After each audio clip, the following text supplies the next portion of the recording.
नमस्कार दोस्तों, स्वागत है आपका आपके अपने YouTube चैनल ज्ञान गंगा ई लर्निंग पर।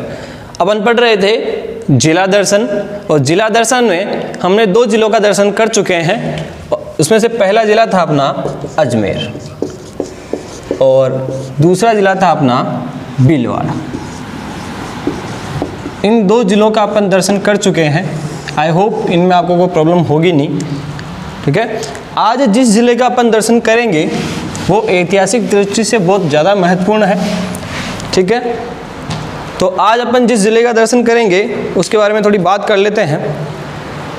इस जिले का निर्माण या इस जिले की जो स्थापना है, बात करेंगे अपन नागौर की।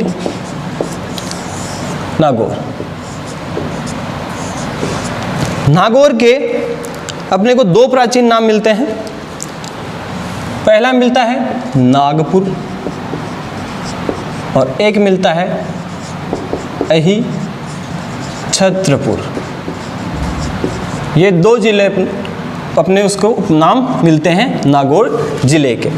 एक नाम और मिलता है इसका, वो है अनंतपुर, भी कहीं कहीं मिल जाता है, इसको भी आप ध्यान में रखिएगा। यानी अपने पास नागौर के 3 उपनाम हो चुके हैं। पहला नागपुर, अहिछत्रपुर, अनंतपुर, ये तो है इसके प्राचीन नाम। बात करते हैं इसके उपनाम की। उपनाम की अगर अपन बात करें तो इसमें पहला नाम मिलेगा इसका औजारों की नगरी। औजारों की नगरी इसे कहा जाता है। दोस्तों, यहाँ पे औजारों का निर्माण बहुतायत से होता है, इसलिए इसको क्या नाम दिया गया, औजारों की नगरी। दूसरा नाम मिलता है, जाहिर सी बात है, औजार किससे बनते हैं, धातु से बनते हैं, इसलिए ये कौन सी नगरी होगी, धातु नगरी। नागौर को धातु नगरी भी कहते हैं। एक नाम मिलता है लौह नगरी,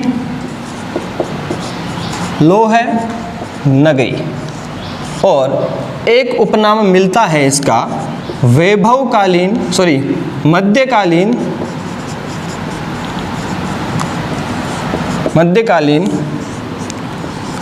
वैभव की नगरी। मध्यकालीन वैभव की नगरी। ठीक है दोस्तों, तो आप ध्यान में रखिएगा, नागौर के अगर उपनाम के अपन बात करें तो नागपुर जो इसको नाम दिया गया वो दिया गया नागवंशीय शासकों के द्वारा। किसके द्वारा, नागवंशीय शासकों के द्वारा। ये नागवंशीय जो शासक हैं दोस्तों, ये महाभारत के समकालीन व महाभारत से भी प्राचीन माने जाते हैं और इन्हीं के द्वारा यहाँ पे इस नागपुर का स्थापना की गई, यानी कि नागौर की स्थापना की गई। और यहाँ पे इन्होंने एक दुर्ग बनवाया था, उसका नाम था नागदुर्ग। कौन सा दुर्ग, नागदुर्ग, इसको वर्तमान में नागौर का दुर्ग या नागौर का किला अपन कहते हैं। ठीक है दोस्तों, उसके बाद में यहाँ पर किन किन शासकों का राज रहा वो भी अपन देख लेते हैं।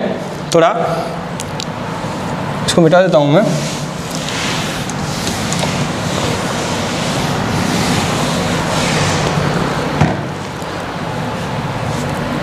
यहाँ पर नागवंशीय शासकों का राज रहा, नागवंशीय शासकों का यहाँ पे राज रहा। उसके अलावा यहाँ पे चौहानों का राज रहा, और जब चौहानों का राज रहा तो इस क्षेत्र को एक नाम और दिया गया, सपादलक्ष। ये भी आपको मिलता है। ठीक है, तो ये सपादलक्ष जो था वो नाम इनको चौहानों के द्वारा दिया गया। तो यहाँ पे चौहानों का राज्य भी रहा, चौहान शासकों का यहाँ पे राज रहा। ठीक है, उसके अलावा उसके बाद में ये जो नागौर है ये कभी स्वतंत्र नहीं रहा। ये कभी ना कभी किसी मारवाड़ शासकों के अधीन रहा, कभी मेवाड़ शासकों के अधीन रहा, कभी चौहान शासकों के अधीन रहा। यहाँ पे सिर्फ एक ही शासक जो स्वतंत्र शासक बने वो महाराणा कुंभा की मदद से बने थे और उनका नाम था शम्स खां। क्या नाम था, शम्स खां। ये शम्स खां नागौर के प्रथम स्वतंत्र शासक थे। ठीक है। उसके बाद में इन्होंने कुंभा की मदद से बने थे और फिर उन्होंने शासक बनने के बाद में कुंभा के ही खिलाफ इन्होंने विद्रोह कर दिया। इस वजह से इन्होंने कुंभा ने वापस इन पे आक्रमण करके और वापस इनसे नागौर छीन लिया। ठीक है, चलिए अब बात करते हैं कि मारवाड़ के कौन कौन से युवराज जो थे, मारवाड़ के कौन से युवराज थे जो नागौर के शासक रहे। इस श्रृंखला में सबसे पहले अपन बात करेंगे अमर सिंह की। किसकी बात करते हैं? अमर सिंह की। अमर सिंह राठौड़।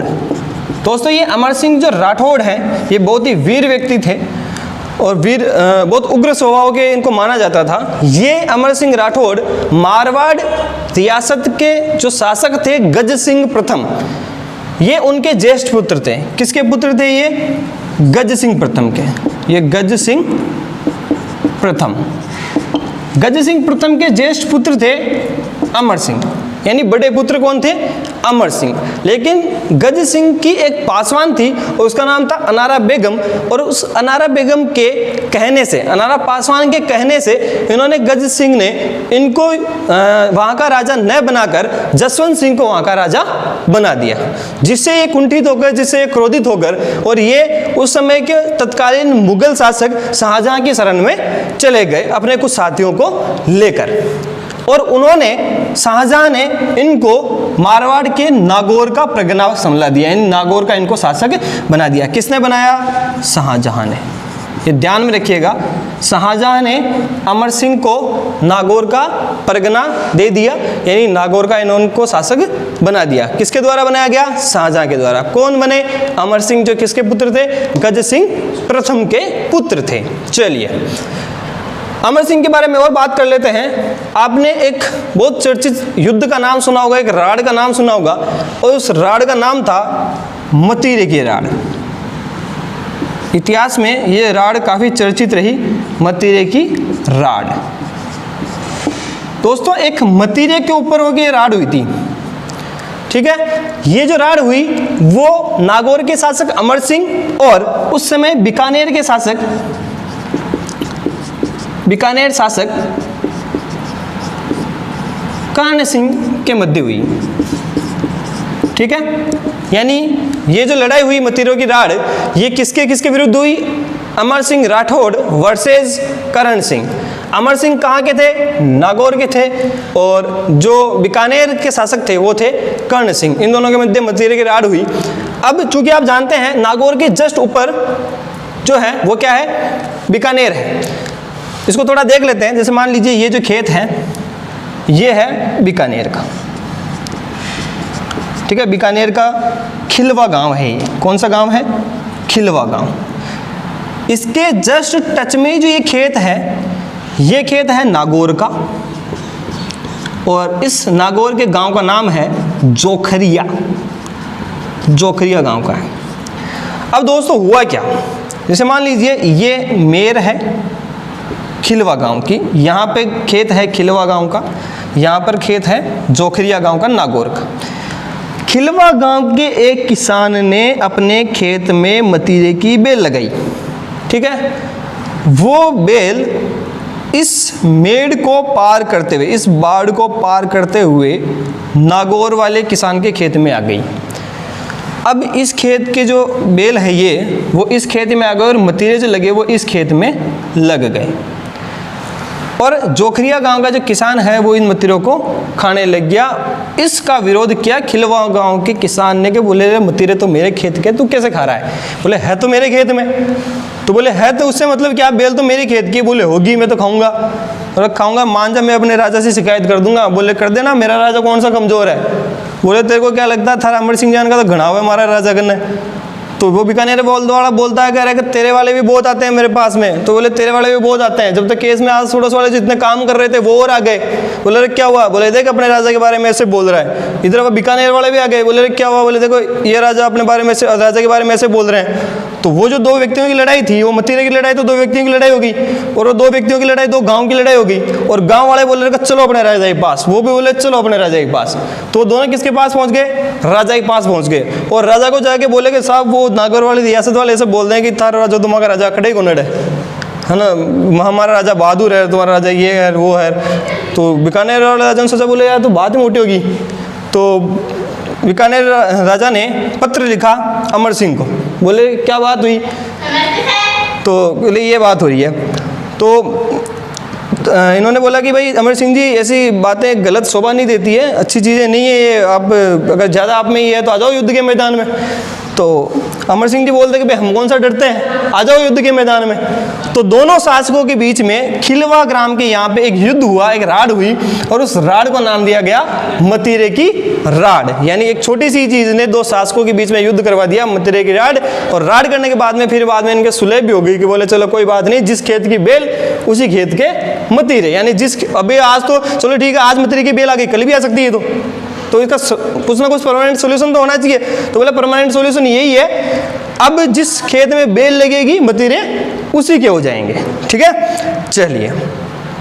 तो ये यहाँ पे राड़ हुई, तो ध्यान में रखिएगा मतीरे की राड़ किसके बीच में हुई?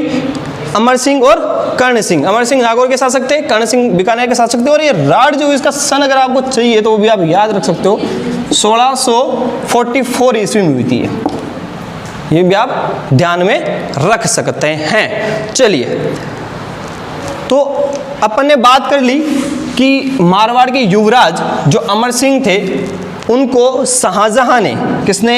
शाहजहां ने नागौर का शासक बनाया। उसके बाद में बात करते हैं, एक अलग शासक बने, उनका नाम था बख्त सिंह। क्या नाम था? बख्त सिंह राठौड़। ये भी मारवाड़ के ही थे और इनको बनाया था फर्रुखियर ने। ये मुगल शासक थे और इन्होंने किसको बनाया? बख्त सिंह को। ठीक है, उसके बाद में बात करते हैं, एक शासक बने राव मालदेव। कौन बने? राव मालदेव। उस समय नागौर के शासक हुआ करते थे वीरमदेव राठौड़। वो जो वीरमदेव राठौड़ थे उनसे छीन कर, यानी उनसे इन्होंने नागौर छीन लिया और कौन शासक बन गए? मालदेव। वीरमदेव 1535 ईस्वी में इनसे ये नागौर इन्होंने छीन लिया। तो मारवाड़ के ये शासक थे जो किसके राजा बने, किसके शासक रहे? यहाँ के नागौर के। उसमें अमर सिंह पहला नाम आता है, उसके बाद में नाम आता है बख्त सिंह का, और उसके बाद में नाम आता है मालदेव का। ये जो अमर सिंह थे ये उसके बाद में एक बार मुगल दरबार आगरा गए थे, आगरा के किले में, और वहाँ पर किसी ने इनको गवार बोल दिया था अमर सिंह को। तो अमर सिंह क्रोधित व्यक्ति थे, इनको गुस्सा आया और उन्होंने कटार से वहीं पे उसकी हत्या कर दी। और फिर अमर सिंह को पकड़ के आगरा के किले में ही इनकी हत्या कर दी गई, इनको मार दिया गया था वहाँ पे। तो आप ये याद रखेंगे। ये थे अपने मारवाड़ के वो युवराज या शासक जो नागौर पे जिनका आधिपत्य रहा। चलिए, अब बात करते हैं अपन मेवाड़ शासकों की जिनका अधिकार नागौर पर रहा। उसमें से सबसे पहला नाम जो आता है वो आता है राणा हमीर सिंह सिसोदिया। हमीर सिंह सिसोदिया। दोस्तों, ये वही हमीर सिंह सिसोदिया है जिन्होंने सिसोदिया वंश की नींव रखी और इनको विषम घाटी पंचानन भी कहा जाता है। ये वही हमीर सिंह सिसोदिया है। अगले जो रहे वो रहे महाराणा सांगा, इनका भी अधिकार नागौर पे रहा। और एक रहे महाराणा कुंभा। जैसा कि मैंने आपको बताया कि शम्स खां को पहले इन्होंने बनाया था और उसके बाद में शम्स खां ने जब विद्रोह कर दिया तो इन्होंने वापस से पुनः नागौर पे अपना अधिकार स्थापित कर लिया। चलिए, उसके बाद में बात करते हैं चौहान शासकों की। तो चौहान शासकों में पृथ्वीराज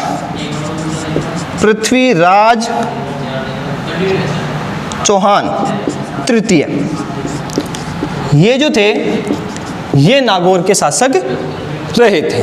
ठीक है, तो ये तो हो गई अपनी शासकों की बात, ऐतिहासिक बात कि कौन मारवाड़ के शासक यहाँ पे रहे, कौन मेवाड़ के रहे और कौन चौहान शासक यहाँ पर रहे। चलिए, अब बात करते हैं अपन कुछ और ऐतिहासिक पक्ष की। दोस्तों, अकबर ने 1570 ईस्वी में नागौर दरबार का आयोजन किया। आपको याद होगा नागौर दरबार का आयोजन जो था वो अकबर के द्वारा, किसके द्वारा? अकबर के द्वारा। किस दरबार का आयोजन किया गया? नागौर दरबार का। कब किया गया? 1570 में। कहाँ किया गया? नागौर किले में। नागौर का जो किला है ना, नागौर किले में ये नागौर दरबार लगाया गया। दोस्तों, इस नागौर दरबार को लगाने में जिन शासकों ने इनकी महत्वपूर्ण भूमिका में सहायता की वो थे आमेर रियासत के जो शासक थे। आमेर रियासत के दादा, बेटा और पोता तीनों। दादा तो कौन? बारमल। बारमल का बेटा भगवंत दास, और भगवंत दास का बेटा यानी कि बारमल का पोता मान सिंह प्रथम। ठीक है, इन तीनों ने नागौर दरबार लगाने में इनकी सहायता की। दोस्तों, आपको जानना होगा कि ये जो बारमल है ये प्रथम व्यक्ति था जिसने मुगलों से संधि की थी। कब की थी? 1562 ईस्वी में। 1562 ईस्वी में बारमल ने मुगलों की अधीनता स्वीकार कर ली थी। ये राजस्थान की पहली रियासत थी जिसने नागौर के आमेर पहली रियासत थी जिसने मुगलों की अधीनता स्वीकार की थी। चलिए, अब ये जो नागौर दरबार लगाया गया, इस नागौर दरबार का प्रमुख उद्देश्य क्या रहा? इन्होंने उद्देश्य नागौर दरबार का एक रहा कि अकाल राहत कार्य के लिए हमने इस नागौर दरबार का आयोजन किया है, लेकिन वास्तविक ये उद्देश्य इनका नहीं था। उद्देश्य अकबर का ये था कि मैं इस दरबार के आयोजन से मारवाड़ के शासकों तथा मेवाड़ के शासकों को अपने अधीन करूंगा, उनसे अपनी अधीनता स्वीकार करवाऊंगा। ये इनका अकबर का मुख्य उद्देश्य था। जब नागौर दरबार का आयोजन किया गया तो इन्होंने जो भी मारवाड़ रियासत के, मेवाड़ रियासत के जो भी शासक थे उनको आमंत्रित किया कि भाई आप आए नागौर दरबार में उपस्थित हुए। तो उस नागौर दरबार में जो उपस्थित हुए वो हुए थे एक तो जैसलमेर के शासक,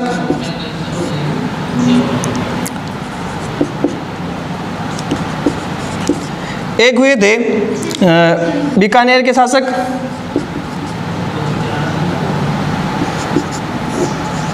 जिनका नाम कल्याणमल था। ठीक है, ये इकट्ठे हुए थे। और उसके अलावा एक उपस्थित वहाँ दरबार में वो तो उपस्थित नहीं हुए थे, लेकिन गए जरूर थे राव चंद्रसेन। ठीक है, तो ये तो उपस्थित हुए थे, और उपस्थित नहीं हुए उनका अपन देख लेते हैं। जो उपस्थित नहीं हुए उनमें सबसे पहले नाम आता है महाराणा प्रताप का। ठीक है, आपको पता है महाराणा प्रताप ने अधीनता स्वीकार नहीं करी थी और ये वहाँ पर उपस्थित नहीं हुए। उसके अलावा जो एक शासक उपस्थित नहीं हुए, यानी वो वहाँ पर गए तो सही, नागौर गए, लेकिन नागौर दरबार जब इनको पता चला कि नागौर दरबार में उपस्थित होने का मतलब है अकबर की अधीनता स्वीकार करना, तो ये वहाँ से पुनः वापस लौट गए और उनका नाम था राव चंद्रसेन। ठीक है, और इन्हीं को ही राव चंद्रसेन को मारवाड़ का प्रताप कहा जाता है, या फिर मेवाड़ का राव चंद्रसेन भी अपन महाराणा प्रताप को कह सकते हैं। दोनों एक दूसरे के समकक्ष थे। चलिए, एक जो थे वो उपस्थित नहीं हुए थे, वो थे सिरोही के सरदार देवड़ा। क्या नाम था उनका? सरदार देवड़ा। ये शासक थे जो मुगल दरबार में उपस्थित नहीं हुए थे। ठीक है, तो दोस्तों अपन ने देखा कि यहाँ पर उपस्थित जो हुए वो जैसलमेर के शासक और बीकानेर के शासक उपस्थित हुए। बीकानेर जैसलमेर के शासक का अगर आप नाम लिखना चाहें तो हर राय इनका नाम था। ठीक है, बीकानेर के जो शासक थे उनका नाम था कल्याणमल। और एक शासक और उपस्थित हुए थे दोस्तों, वो थे वीरमदेव, नागौर के वीरमदेव राठौड़। ठीक है, ये नागौर से संबंधित थे, यानी मेड़ता से संबंधित थे, जो यहाँ पर उपस्थित हुए। महाराणा प्रताप मेवाड़ के शासक उपस्थित नहीं हुए। किससे संबंधित थे? मेवाड़ से। राव चंद्रसेन मारवाड़ से, और जो सरदार देवड़ा थे वो सिरोही से। ये नागौर दरबार में उपस्थित नहीं हुए थे। ठीक है दोस्तों, चलिए आगे चलते हैं।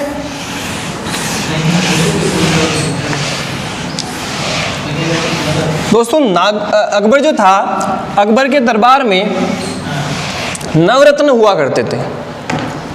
उन नवरत्नों में 3 रत्न नागौर से संबंधित थे। कौन से? अकबर के नवरत्नों में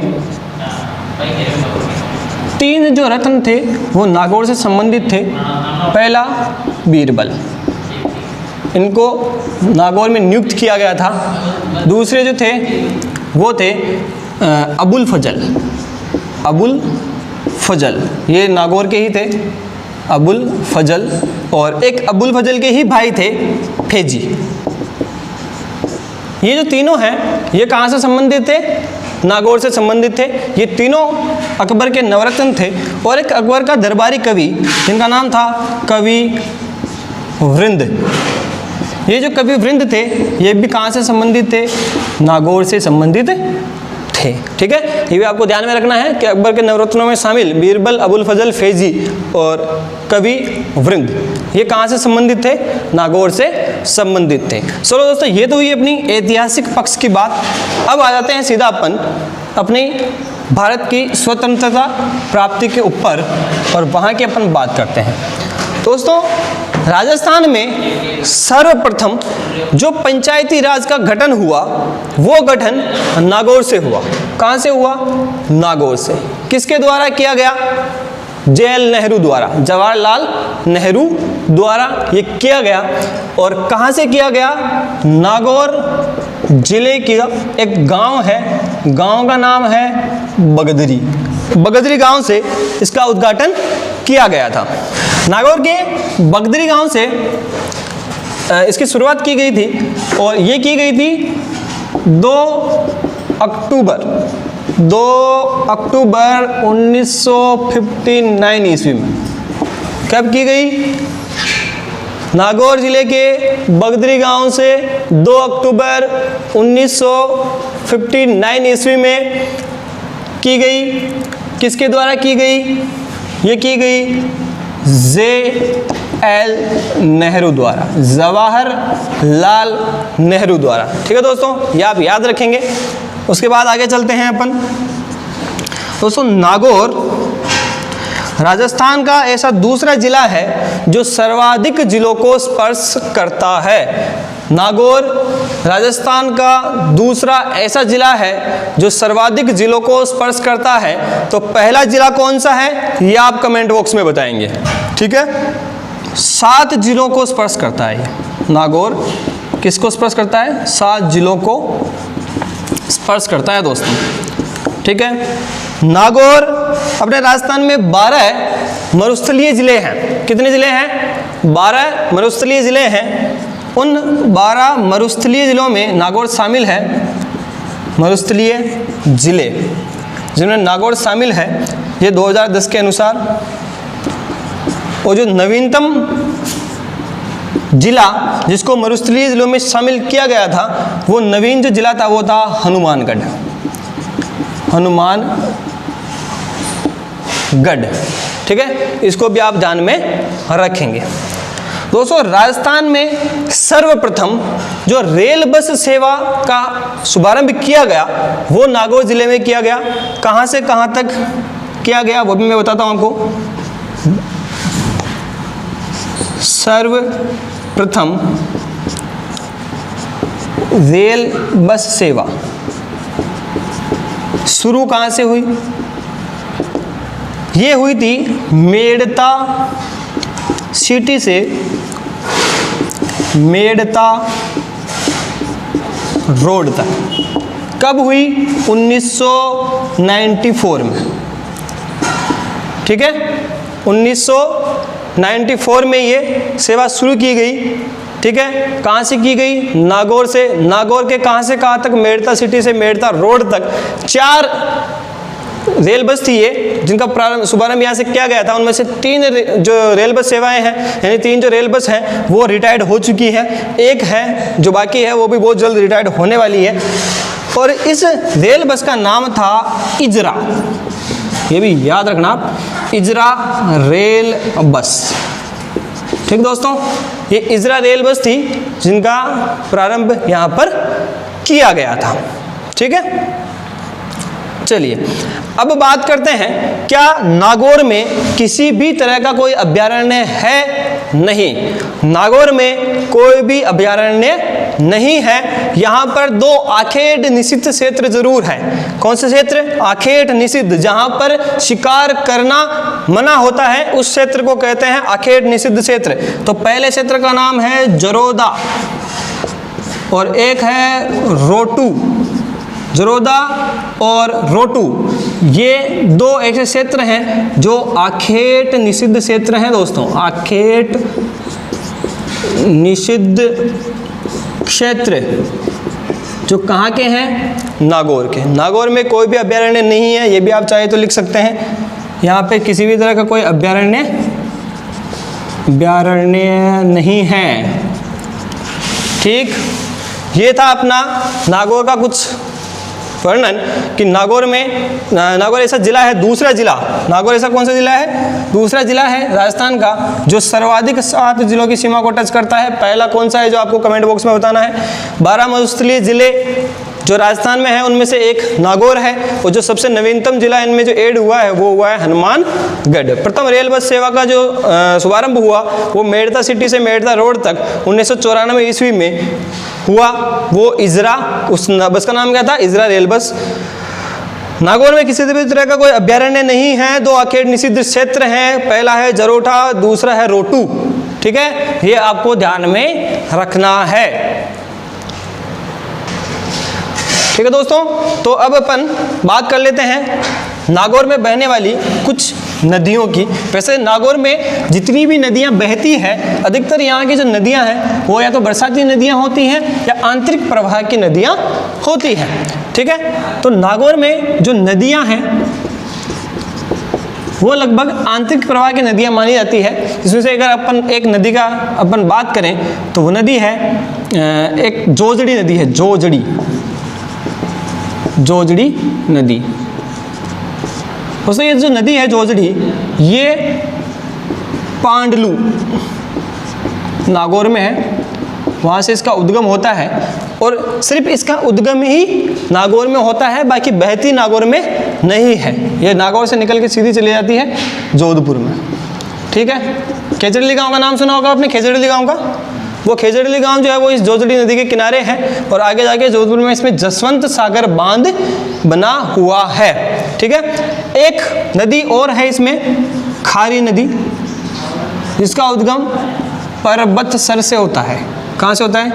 पर्वतसर से इसका उद्गम होता है और ये चलकर सांबर में मिल जाती है, यानी सांबर तक जाते जाते ये आंतरिक प्रवाह के रूप में लुप्त हो जाती है। ठीक है दोस्तों, ये खारी नदी ये वाली बिल्कुल नहीं है जो अपने अजमेर में बहती है, और ये बिल्कुल अलग नदी है खारी, जो नागौर की नदी है। चलिए आगे बात करते हैं अपन झील की।